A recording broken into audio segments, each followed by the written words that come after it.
사실은 제가 고린도후서 계속 쭉 이제 진행하면서 오늘이 이제 21번째, 22번째 정도 시간이 될 것 같은데 가장 떨리는 시간인 것 같아요. 제가 하나 까먹었네. 이따가 우리 예배 마치고 우리 축복하는 시간에 우리 결혼 소식 있습니다. 우리 결혼하는 두 지체 좀 나와서 인사하고 좀 같이 축복하는 시간 갖도록 할게요. 예, 다시 시작합니다. 고린도후서 좀 20몇 번에 걸쳐서 우리가 이야기를 나누고 있는데 오늘만큼 이렇게 떨렸던 적이 없는 것 같아요. 오늘이 가장 떨리는 이유는 무엇이냐면 하나님께서 저에게 주신 좀 강한 마음이 있는데 이거를 어떻게 전달해야 할지 잘 모르겠어요. 그러니까 도전은 분명히 저에게 있었는데 이거를 전달하는 방식에 있어서 어떻게 잘 설명할 것인가에 대해서 좀 고민을 하다가 사실 고민이 다 끝나지가 않은 상황에서 여기 강대상에 올라왔습니다. 이런 적이 없었기 때문에 좀 많이 떨리고 두려워요. 그러니까 정리된 상태로 올라왔으면 좋을 텐데 말씀을 전하면서 아마 정리가 될 것 같아서 특별히 하나님의 좀 은혜를 구하고 또 양해도, 여러분의 양해도 구합니다. 주중에 시간이 좀 사실 부족했어요. 진료도 좀 받았어야 됐고 회복하는 시간도 필요했고 또 우리 LTC도 다녀오고 이러다 보니까 확실히 뭔가 좀 시간에 쫓기는 감이 있었는데 그렇다고 준비가 덜 된 건 아닙니다. 그러니까 우리 함께 제가 부탁드린 건 무엇이냐면 함께 고민해 갈 수 있으면 좋을 것 같아요. 이 고민이 안 되면 오늘 말씀은 사실 큰 의미가 없는 본문이기도 합니다. 같이 좀 고민을 깊이 나가면 좋을 것 같아요. 첫 번째 이제 고민의 주제로 던지고 싶은 건 무엇이냐면 반전이라고 하는 주제예요. 사실 이제 오늘 본문을 이따가 접해 보시겠지만 오늘 본문을 시작하면서 바울이 좀 보이고 있는 태도가 굉장히 좀 강력합니다. 좀 약간 무서운 느낌이 드는데 그것이 전부가 아니라는 것이죠. 결국은 이제 바울의 진심을 좀 우리가 알 수 있으면 좋을 것 같은데 사실 반전이라고 하는 게 우리를 소름 끼치게 합니다. 그 반전을 깨닫게 되면 그것이 우리에게 굉장히 강력한 의미로 다가오는 것들을 경험하게 되어죠. 예를 들면 반전 영화들 많이 있잖아요. 유명한 것들 뭐 있습니까? 유주얼 서스펙트라든가 제가 이제 소름 끼쳤던 건 식스센스 보신 분들 계시나요? 시대가 달라서 잘 못 보셨나요? 너무 깜짝 놀랐던 영화 가운데 하나이고 디아더스라든가 하여튼 유명한 반전 영화들이 좀 있어요. 아무튼 오늘 우리가 보아야 되는 본문 속에서 느끼는 그 느낌은 무엇이냐면 바울의 그 강력한 반전이에요. 그 반전을 좀 하나 좀 느끼면서 갔으면 좋겠습니다. 일단 그러면 바울이 어떻게 그의 오늘 본문 부분을 시작하고 있는지를 한번 좀 살펴보고 그 내용들을 좀 이야기 나눠보시죠. 1절과 2절을 연이어서 같이 한번 좀 읽어볼까요? 준비되셨습니까? 같이 있습니다. 시작. 내가 이제 세 번째 너희에게 가리니 두세 증인의 입으로 말마다 확정하리라. 내가 이미 말하였거니와 지금 떠나 있으나 두 번째 대만하였을 때와 같이 전에 죄 지은 자들과 그 남은 모든 사람에게 미리 말하노니 내가 다시 가면 용서하지 아니하리라. 굉장히 강력해 보입니다. 바울이 단단히 화가 난 것처럼 느껴지는 거죠. 긍휼이 없어 보입니다. 자비도 없어 보입니다. 이번에 내가 세 번째 너희를 방문할 텐데 방문하면 어떻게 한다고요? 다 죽었어. 이런 느낌이잖아요. 어떻게 하겠다는 거냐면 법적인 투쟁도 불사하겠다라는 이야기로 들리는 겁니다. 두세 증인 이야기를 하는 것은 유대 법에 해당하는 어떤 증인의 합법적인 숫자를 이야기하고 있거든요. 그러니까 지금 얘기하는 것은 바울은 이번에 가면 완전 철저하게 내가 법정 투쟁을 통해서 내가 옳음을 증거하고 너희가 틀렸음에 대해서 심판하리라 이 얘기를 하고 있는 거예요. 바울이 왜 이렇게 독이 섰지? 라는 느낌이 들 수 있습니다. 우리가 지금 고린도후서를 잘라서 읽어서 그렇지 사실은 고린도후서라는 서신을 한꺼번에 읽다 보면은요 이 뒷부분에 갑자기 바울이 이렇게 열받아 하는 모습이 이해가 잘 안 가야 합니다. 왜냐하면 처음에 바울은 디도를 통해서 전해 들은 그 소식으로 굉장히 기뻐했거든요. 와, 고린도 교회 너희 가운데 뭔가 변화가 있다니까 참 기쁘다 이런 얘기를 하다가 막판에 서신을 접으려고 할 때쯤 자신의 마음을 이제 폭발시키고 있는 것을 좀 보면 뭔가 좀 이해할 수 없는 부분들이 좀 보입니다. 여러 가지 해석들이 가능하겠지만 그것도 좀 건너뛰고요. 일단 우리가 논의하고 싶은 것은 무엇이냐면 바울이 정말로 이들을 향해서 관용과 사랑과 자비가 완전히 다 사라져 버렸는가? 이번엔 정말 독한 마음으로 가서 심판하려고만 하는가? 라는 질문을 좀 우리가 던지고 그것을 해결해 나가려고 합니다. 결론부터 말하자면요, 사실은 반전 이야기를 이미 했기 때문에 바울이 원하는 것은 이들을 심판하는 것이 아니라 이들을 온전케 세움으로 말미암아 심판치 않게 하는 것이 바울이 전하고자 하는 그 본심이라고 하는 건데요. 그거를 좀 오늘 본문 속에서 찾아보려고 합니다. 일단은 바울은요, 이 1절과 2절 속에서 무엇을 얘기하냐면 자신이 이렇게밖에 얘기할 수 없었던 이유를 3절에 연이어서 설명을 하고 있습니다. 3절 한번 넘어가시죠. 우리 같이 읽습니다.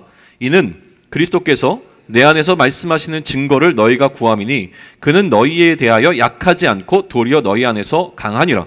자, 1절과 2절에서 내가 너희를 이제 심판할 거야, 용서하지 않을 거야 라고 얘기를 했는데 그리고 3절에 넘어가서 뭐라고 얘기합니까? 이는 이라고 설명합니다.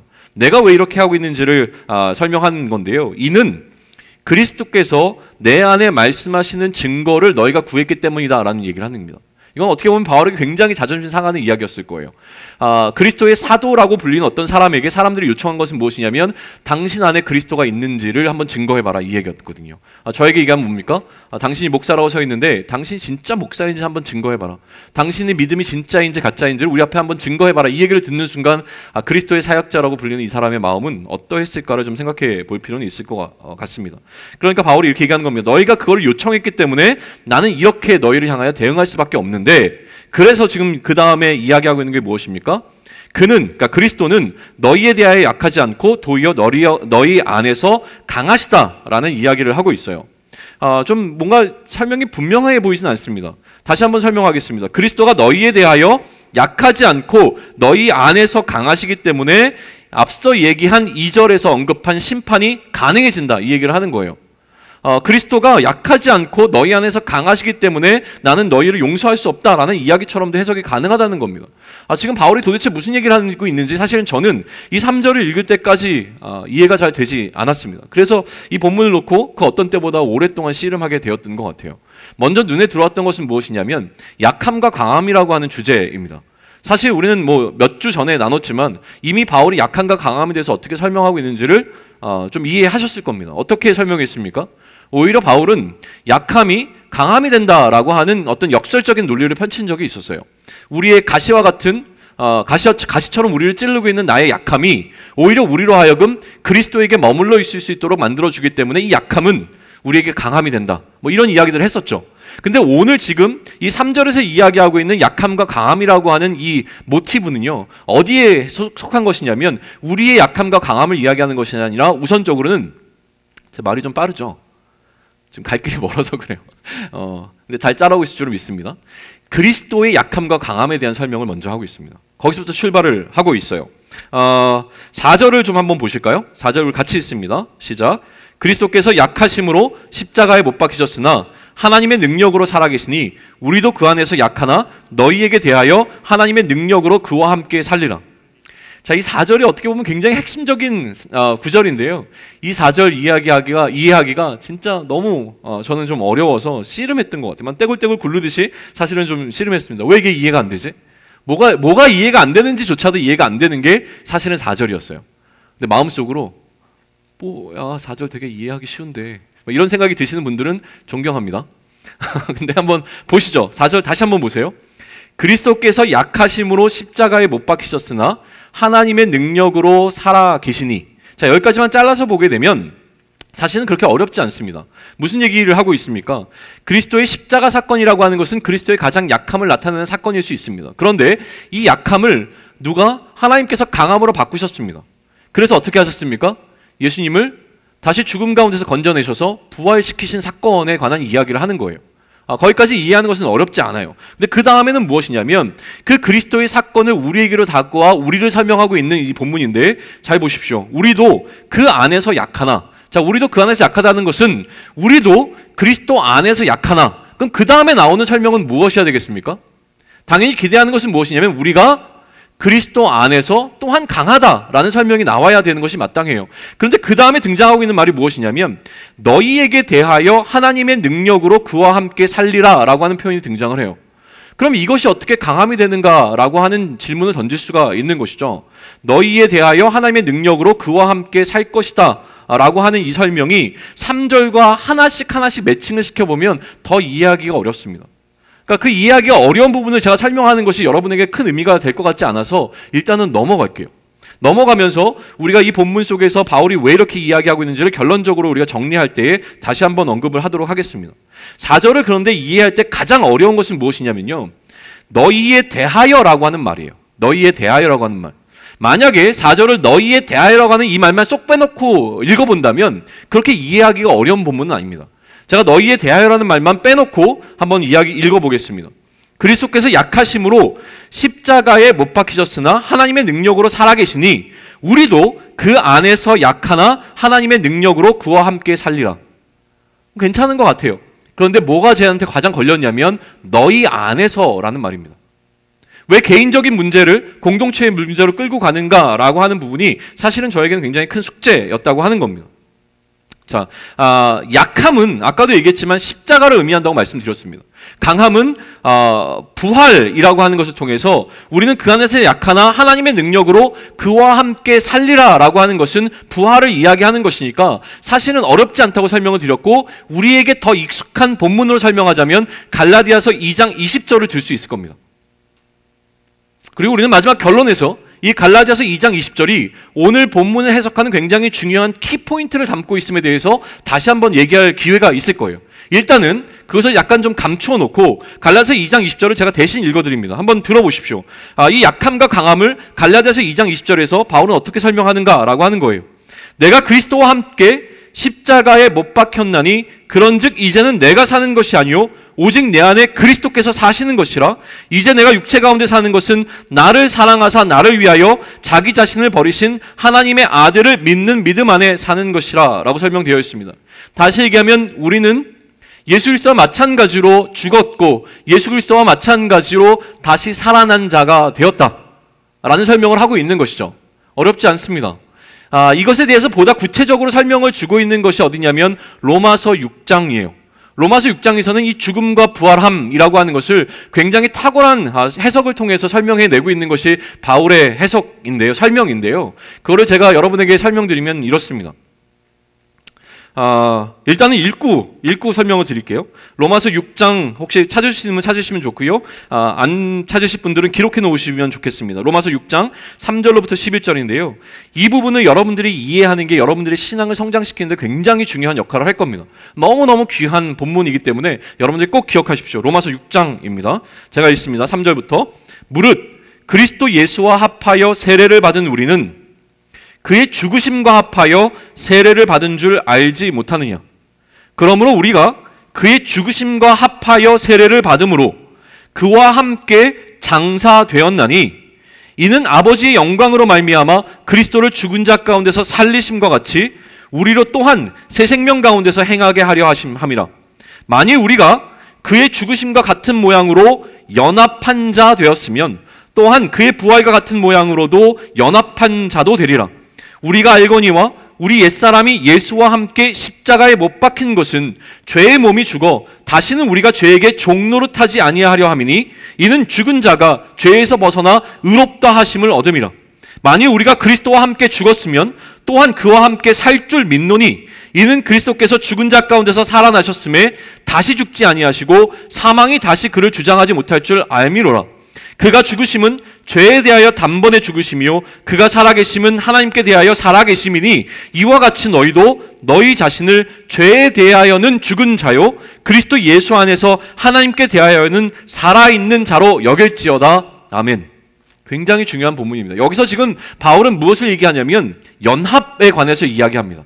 이거를 굉장히 어려운 신학적인 용어로 신비로운 연합이라고 이야기되어지는데요. 그리스도와 우리가 어떻게 연합되어지는가에 관한 설명을 하고 있는 거예요. 나중에 다시 한번 꼭 부탁드립니다. 로마서 6장 이 파트를 여러분들이 읽으시고 이해하셔야 됩니다. 이게 이해되면 여러분의 신앙의 많은 문제들은 다 해결이 되어질 수 있다고 저는 과격하게 설명할 수 있습니다. 자, 복음의 핵심부터 다시 설명을 하도록 하겠습니다. 복음의 핵심, 우리가 흔히 교회에서 가장 많이 듣는 단어 가운데 하나가 복음인데요. 복음이라고 하는 것은 한자말이고 기쁜 소식이 되어주겠죠. 이 기쁜 소식의 핵심은요, 예수님께서 십자가에 죽으셨다가 부활하신 사건을 가리킵니다. 이게 복음의 핵심입니다. 기쁜 소식은 무엇입니까? 예수님이 십자가에 죽으셨다가 다시 살아나신 것이 기쁜 소식이고 이것이 바로 기쁜 소식의 핵심이라고 불립니다. 그리스도의 십자가와 부활의 사건이 복음의 핵심이라고 하는 것이죠. 또 이것은요, 예수님께서 죽음을 이기실 수 있는 분이라고 하는 것을 증거하는 놀라운 사건입니다. 즉 다시 얘기하면 예수님께서 그리스도라고 하는 것을 나타내주는 가장 중요한 표적이 바로 이 십자가와 부활의 사건이라고 하는 것이죠. 그런데 이것은 예수님의 사건이지 우리의 사건이 아닙니다. 예수님이 죽으셨고 예수님이 부활하신 사건이지 결코 우리가 죽었다가 부활할 수 있는 사건이 아니라는 것입니다. 예수님이 죽으셨다가 부활하신 사건이 우리에게 기쁜 소식이 되려면 무엇인가가 필요합니다. 무엇이 필요하겠습니까? 예수님이 죽으셨다가 부활하셨다는 그 사실 자체가 우리에게 기쁜 소식이 될 수 없는 이유는 무엇이냐면 이것은 예수님의 사건인데 이 예수님의 사건이 우리 가운데 들어와 우리의 사건이 되어져야 이것이 기쁜 소식이 된다는 겁니다. 제가 복권에 당첨됐습니다. 그건 저에게 기쁜 소식이지 여러분에게 기쁜 소식이 아닙니다. 그러나 제가 복권에 당첨된 그 일이 여러분에게 영향력을 미칠 때 그것은 우리 모두가 기뻐할 수 있는 기쁜 소식이 된다는 것이죠. 그래서 설명되어진 것이 무엇이냐면 이 그리스도와 우리의 연합의 관계입니다. 그리스도와 우리가 어떻게 연합이 되냐면 세례를 통해서 연합이 되어진다고 합니다. 세례를 통해서. 자, 우리가 생각하는 것은 물세례인데 바울이 이야기하는 것은 물세례는 결혼식의 예식과 같은 것이고 중요한 것은 두 사람이 마음을 합하여 하나가 되는 어떤 순간을 이야기하는 것이죠. 그 순간을 어떻게 얘기하냐면 성령이 우리에게 임하시는 것으로 설명합니다. 세례를 받았다는 것은 예수 그리스도의 영이 우리 가운데 들어오는 사건이죠. 그게 바로 세례인 겁니다. 이거를 가리켜서 성령 세례라고 이야기하는데요. 성령 세례를 받으면 우리에게 어떤 변화가 일어나냐면 그리스도와 연합되어집니다. 그리스도의 영이 우리 가운데 거하심으로 말미암아 이제는 우리가 그리스도와 한 몸 된 자가 되어진다는 것이죠. 이게 왜 중요하냐면 우리가 그리스도와 한 몸 되어지는 이 신비로운 연합을 통해서 이제부터 앞으로 우리가 그리스도와 함께 연합된 자로 살아가는 것이 아니라 이 한 번의 연합은 신비로운 연합인데 그리스도의 과거의 모든 사건과 우리가 하나가 되어지는 어마어마한 일이 일어난다는 겁니다. 그러니 성령이 그리스도의 영이 우리 가운데 들어오심으로 말미암아 예수님의 죽으심이 우리의 죽음이 되어집니다. 예수님께서 십자가에 못 박히실 때에 우리도 함께 십자가에 못 박힌 자가 된다는 겁니다. 그래서 이제는 내가 그리스도와 함께 십자가에 못 박혔나니 라고 하는 이 고백이 가능해진다는 겁니다. 왜요? 신비로운 연합을 통해서요. 마찬가지로 우리가 그리스도와 함께 연합된 자가 되었으니 그리스도가 다시 살아나 부활을 맛보신 것과 마찬가지로 우리도 그 부활을 경험하게 될 겁니다. 단지 이 사건은 지금 현재의 사건이 아니라 미래에 임할 사건이기에 우리는 아직 그것을 맛보지 못했기 때문입니다. 그런데 그리스도께서 부활하신 것이 너무나 확실하시니 우리의 부활 또한 기정사실입니다. 그렇게 바울은 우리에게 권면하는 겁니다. 어떻게요? 그리스도께서 살아나신 것이 너무나 확실하니까 우리도 살 것이 너무나 확실하니 이제는 이 땅을 살아가면서 죽을 자와 같이 살아가지 말고 이미 부활한 자처럼 살아가십시오. 이 권면을 우리에게 주고 있는 겁니다. 이것을 설명하는 게 갈라디아서 2장 20절과 또 로마서 6장이라고 하는 거예요. 자, 4절을 다시 한번 보십시오. 약함이 강함이 되어지는 과정에서 바울이 주목하고 있는 것이 하나 있습니다. 이처럼 그리스도의 십자가의 사건이 부활 사건으로 변화되는 과정 가운데 또 그 복음의 사건이 우리에게 실제가 되어지는 과정 가운데 바울이 주목하고 있는 굉장히 중요한 것 하나가 4절 가운데서 이제 눈에 보이면 좋겠습니다. 우리 4절 다시 한번 읽을까요? 자, 시작.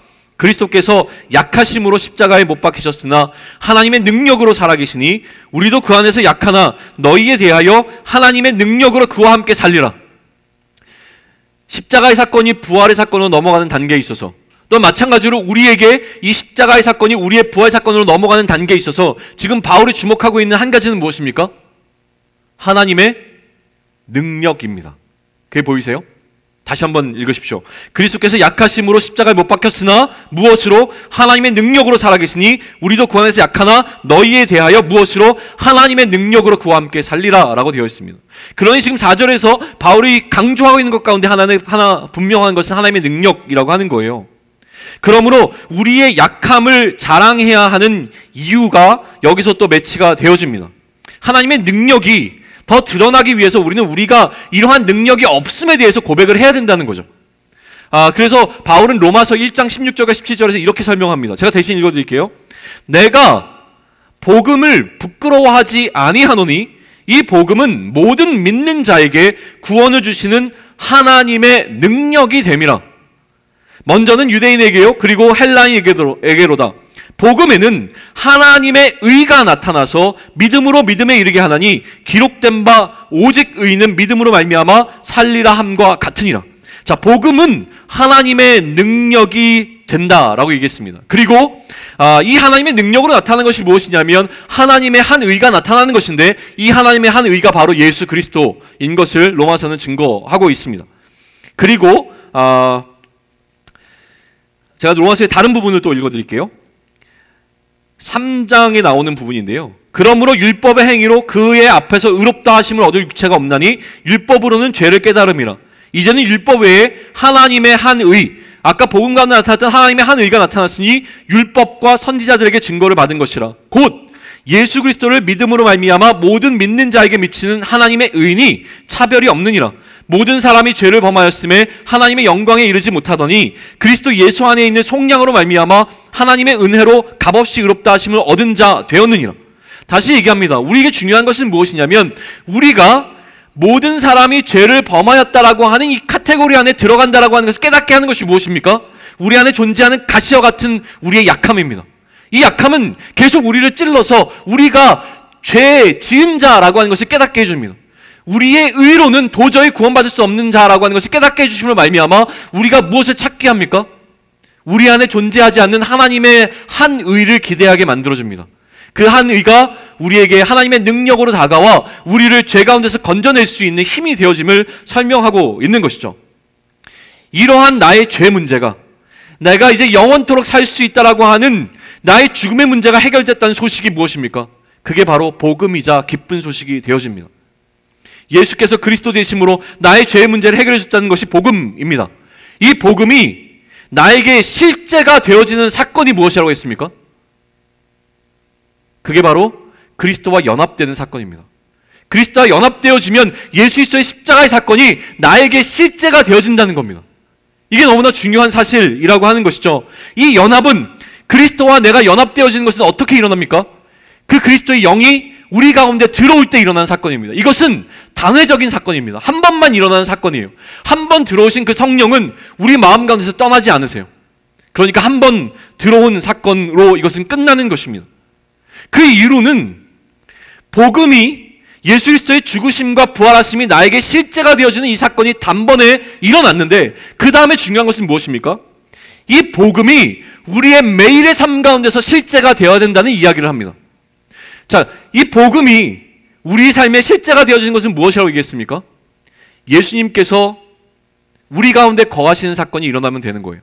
그 다음에 날마다 그리스도께서 우리 삶 가운데서 예수께서 그리스도가 되어지는 이 사건이 날마다 우리 가운데 실제가 되어진다는 것은 무엇이냐면 우리의 삶 가운데서 예수님께서 그리스도로 일하시는 것이 가능해져야 된다는 겁니다. 이제부터 우리에게 중요한 것은 무엇이냐면 한번 성령이 우리 가운데 들어오심을 입은 성령 세례를 받은 자들이라면 이제 중요한 것은 우리의 일상 가운데서 진짜 예수님께서 그리스도로 일하고 계신가를 돌아봐야 한다는 거예요. 예수님께서 들어오셨다가 나가신 게 아니라는 거예요. 이제 우리가 중요한 것은 무엇입니까? 매일의 삶 가운데서 진짜로 예수님이 나에게 그리스도 되어지시는가? 조금 더 쉬운 말로 이야기하면 우리의 매일의 삶 가운데서 예수님께서 우리의 무엇이 왕이 되어주시는가를 우리는 생각해 보아야 된다는 겁니다. 예수님의 통치를 받는 삶을 살아가는 것이 복음이 매일의 삶 가운데서 우리에게 실제가 되어지는 삶이라고 하는 것이에요. 그러면 매일의 삶이 그리스도의 통치를 받는다는 것은 무엇입니까? 말씀대로 살아가야 하는 삶이라고 하는 것이죠. 내가 살아가는 삶에 대해서 그리스도로 인해서 우리는 고민하는 삶을 살아야 됩니다. 말씀에 비추어 나의 삶이 어떠한가를 날마다 살펴보며 살아가는 그 삶을 살아내는 것이 복음적인 삶이며 복음이 우리의 매일의 삶 가운데 실제가 되는 삶이라고 하는 것을 강조해 냅니다. 바울은 이것을 무엇이라고 얘기했냐면 그리스도에게 머무르는 삶이라고 이야기했습니다. 그리스도에게 머무는 삶. 이러한 그리스도에게 머물러 있고 그리스도 안에 거하는 삶에 대해서 가장 잘 설명해 주고 있는 비유 가운데 하나가 요즘 우리가 묵상하고 있는 요한복음에 등장하는 포도나무 비유입니다. 예수님께서 어떻게 비유하시냐면 나는 포도나무여 너희는 가지라고 이야기를 했습니다. 그런데 여기서 중요한 것이 있습니다. 이 가지는요, 이 포도나무 비유를 설명할 때 예수님께서는 접붙임에 대해서 얘기하지 않으셨어요. 다른 본문에서 얘기하셨거든요. 근데 여기서는 얘기하지 않으셨어요. 지금은 이미 우리가 예수 그리스도라고 하는 포도나무에 접붙여져 있는 이 포도나무에 붙어 있는 가지에서 출발을 합니다. 그러니까 성령을 받은 자라면 예수 그리스도의 제자가 된 자들이라면 예수께 포도나무에 붙어 있는 가지와 같은 존재인데 여기서 주목하는 것은 무엇이냐면 그 가지가 열매를 많이 맺어야 된다라고 하는 겁니다. 이 열매 맺음에 관한 이야기를 해요. 그러면 열매를 어떻게 가장 잘 맺을 것인가를 설명할 때에 예수님이 설명하신 그 설명의 핵심은 무엇이었냐면 내 계명을 지키라라는 것이었습니다. 예수님께서 말씀하신 계명은 서로 사랑하라는 계명이었습니다. 그러니 내 계명을 잘 지키면 그러면 너희가 열매를 많이 맺을 것인데 열매를 많이 맺는다라고 하는 것은 어떤 개념이냐면 무엇이든지 구하는 대로 이루어진다라는 것입니다. 우리가 그리스도 안에서 거하며 가지로서 열매를 많이 맺는다는 것은 우리가 원하는 것이 이루어지는 것. 자, 열매가 풍성하게 열리는 것은 무엇입니까? 우리가 원하는 것이 더 풍성하게 많이 열리는 것이 바로 열매 맺는 삶이라고 하는 거예요. 그런데 우리가 그렇게 원하는 것을 다 이루기 위해서 예수님께서 약속하신 것, 무엇이든지 구하라, 그러면 다 들어주겠다라고 말씀을 하셨거든요. 근데 거기서 중요한 것은 무엇입니까? 너희가 내 계명을 지키면입니다. 너희가 서로 사랑하면이라고 하는 전제 조건이 붙어 있다고 하는 것이죠. 더 쉽게 얘기하면 너희가 내 말씀 가운데 거하면입니다. 말씀으로 깨끗하게 되어진다는 설명도 그 본문 가운데 하는데 제가 이걸 설명하기 충분한 시간은 없습니다. 그래서 이거를 그냥 바로 우리 삶에 적용하겠습니다. 우리에게 필요한 것, 우리가 그리스도 안에 머물러 있을 때 가장 중요한 것은 무엇이냐면 이 말씀이 우리 안에서 실제가 되어지는 것입니다. 그러니까 날마다 우리는 이 말씀을 놓고 씨름할 수밖에 없어야 하는 것이죠. 그래서 강조하는 것이 무엇이냐면 말씀 묵상이에요. 아침에 일어나자마자 오늘을 살아가면서 하나님께서 나에게 주시는 그 말씀이 무엇인지를 우리가 찾아보지 않고는 하루를 시작할 수 없는 삶을 살아내는 것이 너무나 중요합니다. 얼마 전에 갔다 왔던 선교에서 늘 우리가 경험하는 것은 그겁니다. 가장 중요한 훈련 가운데 하나는 무엇이냐면 아침에 눈 뜨자마자 우리가 모여서 오늘 우리를 향해서 하나님께 주시는 그 말씀 가운데 서는 겁니다. 그리고 오늘 살아가는 우리에게 각자에게 주시는 하나님의 미션을 발견하는 겁니다.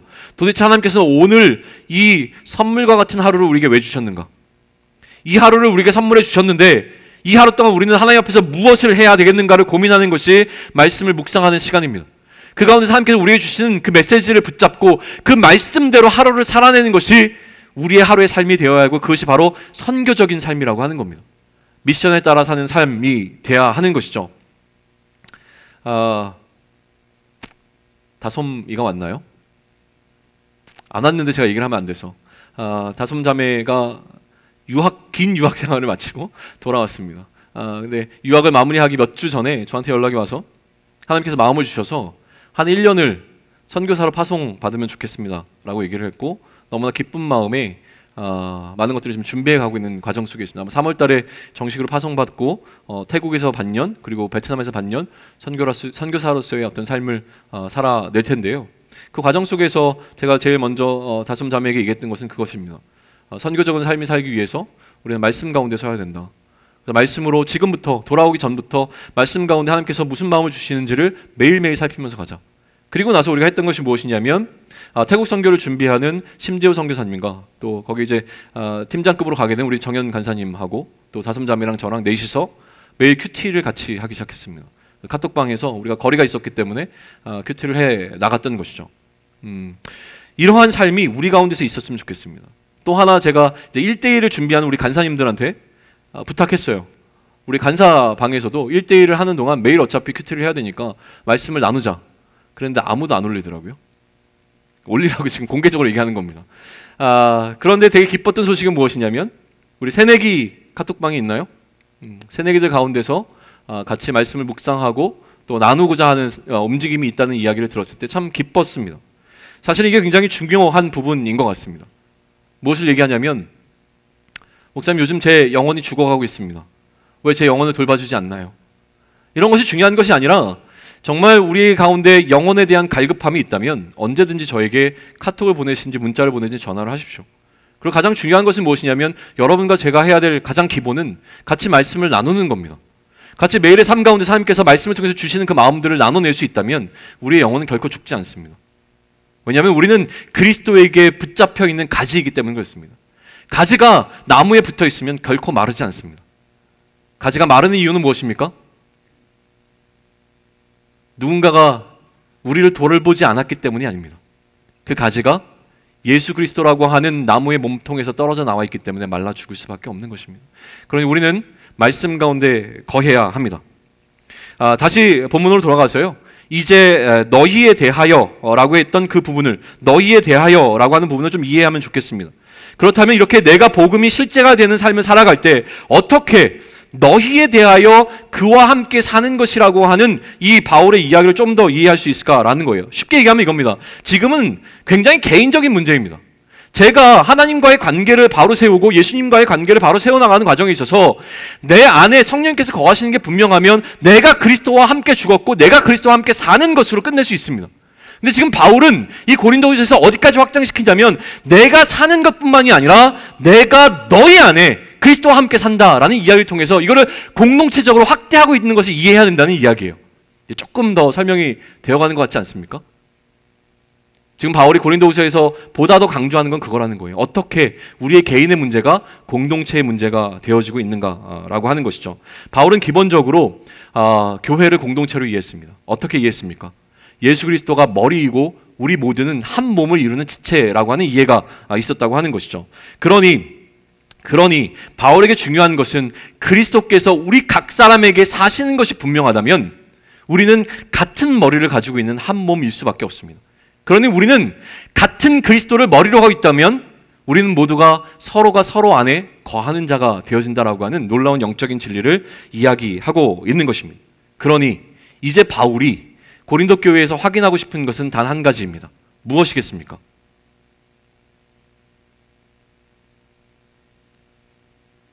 바울은 그리스도 안에 거하고 있는 자가 분명했습니다. 그러면 고린도 교회 교인들에게 확인하고 싶은 것은 무엇일까요? 나는 그리스도 안에 거하고 있는 것이 너무나 확실하니 너희들도 그리스도 안에 거하고 있는 것이 확실한지를 보고 싶다. 이거란 말이죠. 그것만 가능해지면 어떻게 됩니까? 우리는 한 공동체가 되어진다 입니다. 그래서 등장하는 것이 5절입니다. 우리 5절 한 목소리를 읽겠습니다. 준비되셨습니까? 중요하기 때문에 씩씩하게 같이 읽습니다. 자, 시작. 너희는 믿음 안에 있는가? 너희 자신을 시험하고 너희 자신을 확증하라. 예수 그리스도께서 너희 안에 계신 줄을 너희가 스스로 알지 못하느냐? 그렇지 않으면 너희는 버림받은 자니라.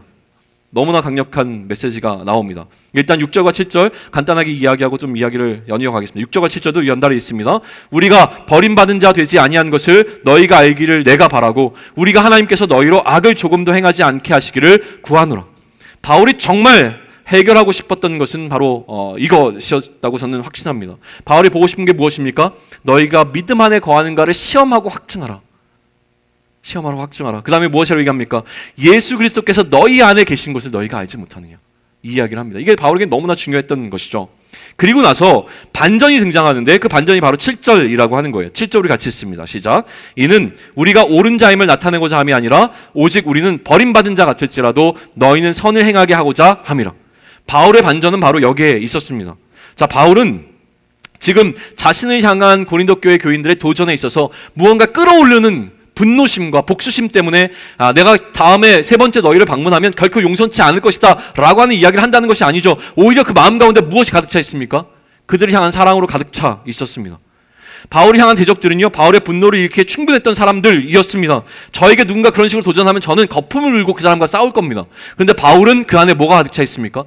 사랑과 긍휼이 가득 차 있었다고 합니다. 바울이 지금 집중하는 것은 무엇이냐면 고린도 교회 교인들이 선을 행해야 하는데, 이 선은 무엇입니까? 고린도 교회 교인들이 진짜 하나님의 말씀에 순종하며 살아야 되는데, 근데 이것이 안 되는 이유 가운데 하나가 무엇이냐면 자신을 향한 비수와 같은 공격들 때문에 고린도 교회 교인들의 마음들도 빼앗겨주고 있는 상황이 안타까웠던 겁니다.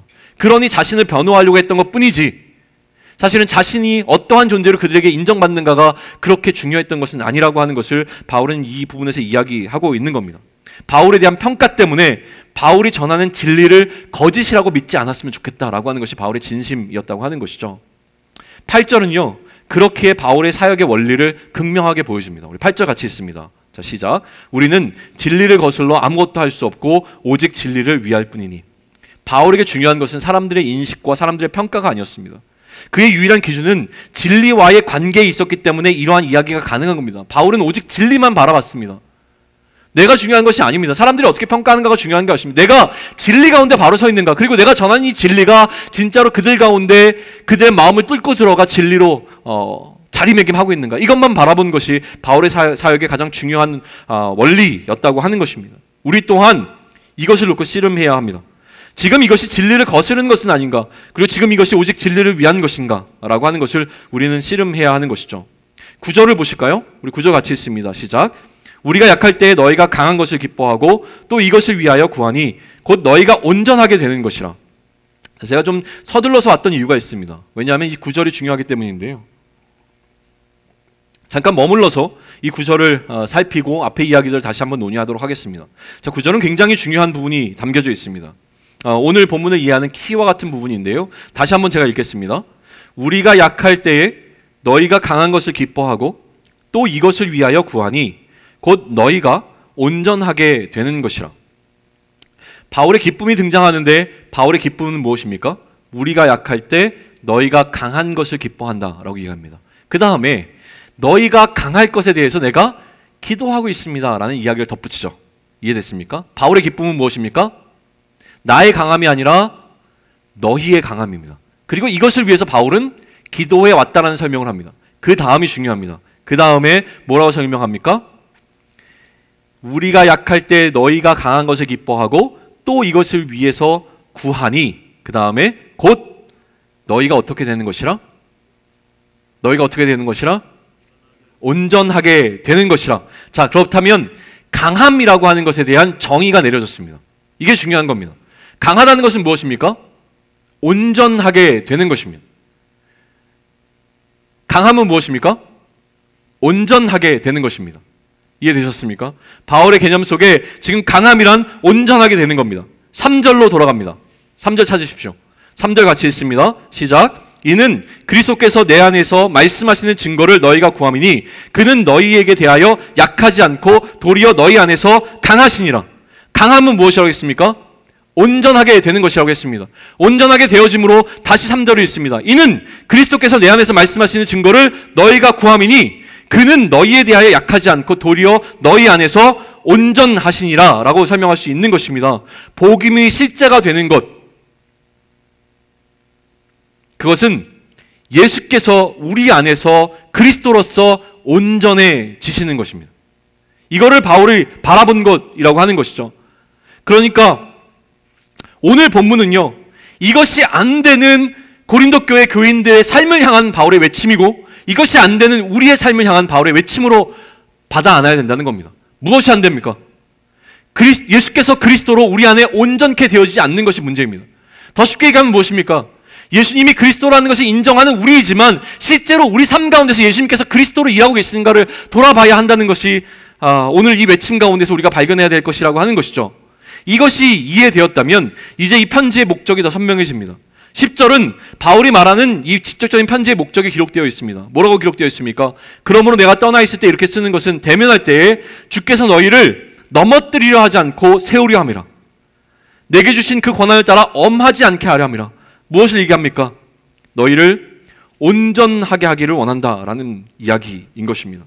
책망이 아니라 세움이 필요합니다. 약함을 강함으로 만들기 위한 바울의 고백이 이렇게 등장하는 것이죠.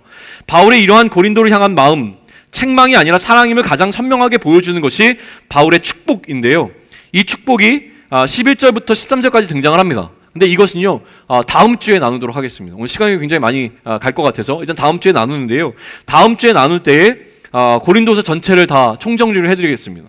그것을 이야기하고 마지막에 바울이 어떻게 축복하고 있는지를 우리가 좀 살펴보면 좋겠습니다. 결론을 맺습니다. 고린도 교회 그리스도인들 안에서 그리스도가 강하신 것이 어떻게 그리스도께서 바울 안에서 말씀하시는 증거, 다시 얘기하면 고린도 교회 안에 그리스도께서 강하심, 다시 얘기하면 고린도 교회 안에 그리스도가 온전해지는 그 사실이 어떻게 바울이 진짜 사도라는 것을 증거하는 일이 되겠는가라는 질문 속에서 오늘 본문을 시작했습니다. 쉽게 이해하기 위해서 우리에게 대응해 보겠습니다. 제가 진짜 목사라고 하는 것은 여러분들이 그리스도 안에서 강해지는 겁니다. 여러분들 안에 그리스도가 강해지는 것입니다. 제가 진짜인 것이 증거되는 이유는 무엇이냐면 여러분들이 여러분 삶 가운데서 예수님께서 그리스도가 실제가 되어지는 삶을 살아낼 때 그것이 증거가 된다는 것이 지금 바울의 논리라고 하는 것이죠. 그래서 고린도서 초반부에 바울은 무엇을 얘기했냐면 여러분이 바로 내가 진짜라는 것을 나타내주는 추천서가 되어줍니다 라는 이야기를 했던 것을 기억하면 좋겠습니다. 그러니 오늘 바울은 굉장히 중요한 요청을 하고 있습니다. 무슨 요청을 했습니까? 너희는 믿음 안에 있는가 너희 자신을 시험하고 너희 자신을 확증하라 라고 이야기를 합니다. 자, 믿음 안에 있는가를 왜 이렇게 강조하고 있는지를 설명하는 것이 바로 아까 설명했던 갈라디아서 2장 20절입니다. 제가 다시 한번 읽을 때에 여러분은 어디에 주목하셔야 되냐면 우리가 잘 알고 있는 내가 그리스도와 함께 십자가에 죽었고 그리스도와 함께 살아났다라고 하는 것이 아니라 믿음 안에서를 바울이 어디서 강조하고 있는지를 다시 한번 갈라디아서 2장 20절에서 찾아내실 수 있으면 좋겠습니다. 제가 읽겠습니다. 내가 그리스도와 함께 십자가에 못 박혔나니 그런즉 이제는 내가 사는 것이 아니요 오직 내 안에 그리스도께서 사시는 것이라. 이제 내가 육체 가운데 사는 것은 나를 사랑하사 나를 위하여 자기 자신을 버리신 하나님의 아들을 믿는 믿음 안에 사는 것이라. 갈라디아서 2장 20절에서 바울이 보다 강조하고 있는 것은 우리가 그 믿음 안에서 살고 있는가라고 하는 것을 놓치면 안 된다라고 하는 것입니다. 그 믿음 안에서 사는 것을 오늘 고린도후서로 넘어와서 바울은 다시 한번 강조합니다. 뭐라고 얘기합니까? 그 믿음 안에 살고 있는가를 시험하고 확증하라 라고 외치고 있는 것을 우리는 느낄 수 있으면 좋겠습니다. 예수를 그리스도로 믿는다는 것, 그 믿음 안에 거하는 것은 성령이 우리 마음 가운데 들어오지 않으면 결코 일어날 수 없는 일입니다. 그러니 이 질문은 너희 안에 성령이 거하시고 있는가를 시험하고 확증하라라고 하는 메시지로도 받을 수 있습니다. 그리스도이신 예수께서 영으로 우리 가운데 거하시는 것은 그의 영인 성령이 우리 가운데 들어오심으로 가능한 것입니다. 성령은 우리에게 어떻게 들어오는가? 주 예수 그리스도의 은혜인 십자가의 사건을 통하여서 그 예수 그리스도의 십자가의 사건이 예수 그리스도의 사건으로 머물지 아니하고 하나님의 사랑하심으로 말미암아 우리 가운데 실제로 들어와 연합되어지는 그 사건. 다시 얘기하면 성령이 우리 가운데 거하시는 성령의 교통하심으로 말미암아 우리가 그 안에 거하게 되는 것. 이게 놀라운 은혜라고 하는 것입니다. 그래서 바울은 이것을 이렇게 나중에 설명하게 됩니다. 예수 그리스도의 은혜와 하나님 아버지의 사랑하심과 보혜사 성령님의 교통하심이라는 이야기를 합니다. 이것이 하나의 사건으로 연결되어져 있는 겁니다. 예수 그리스도의 사건이 우리 가운데 성령이 임하심으로 실제가 되어져 들어와 성령이 우리 안에 거하심으로 말미암아 이제는 우리가 이 성령과 함께 교통하는, 교제하는 삶을 살아가는 것, 우리가 그 안에 믿음 안에 거하게 되는 것에 대해서 이야기를 합니다. 그러니 이제 우리가 할 것은 우리가 이 믿음 안에 있는지를 시험하고 확증해야 하는 겁니다. 자, 없는 것을 발견하는 이야기가 결코 아닙니다. 5절로 넘어가서 우리 5절 다시 한번 읽습니다. 5절 꼭 찾으십시오. 중요한 본문입니다. 다시 읽습니다. 5절 시작. 너희는 믿음 안에 있는가 너희 자신을 시험하고 너희 자신을 확증하라. 예수 그리스도께서 너희 안에 계신 줄을 너희가 스스로 알지 못하느냐? 그렇지 않으면 너희는 버림받은 자니라. 예수 그리스도께서 너희 안에 계신 줄을 너희가 스스로 알지 못하느냐? 자, 무슨 얘기입니까? 너희에게 믿음이 있는가 없는가를 질문하고 있습니다. 그런데 여러분 안에 예수 그리스도가 너희 안에 계신 줄을 여러분들은 알고 계십니까? 아직 제 안에 믿음이 없어서요. 잘 모르겠는데요. 이런 마음이 드십니까? 저는 오늘 과격하고 담대하게 여러분에게 이야기합니다. 믿음이 없으면 여러분들 이 자리에 있을 수가 없습니다. 이 자리에 나와 있다면 내 안에 믿음이 없다고 하더라도 신뢰하십시오. 여러분이 예수 그리스도께서 너희 안에 계신 줄을 너희가 스스로 알지 못하는 것 뿐이지 이미 여러분 안에는 누가 있습니까? 예수 그리스도가 계시다는 사실을 믿으시기 바랍니다. 계십니다. 안 계시면 여러분이 이 자리에 나올 수 없음을 여러분은 신뢰하기 원합니다.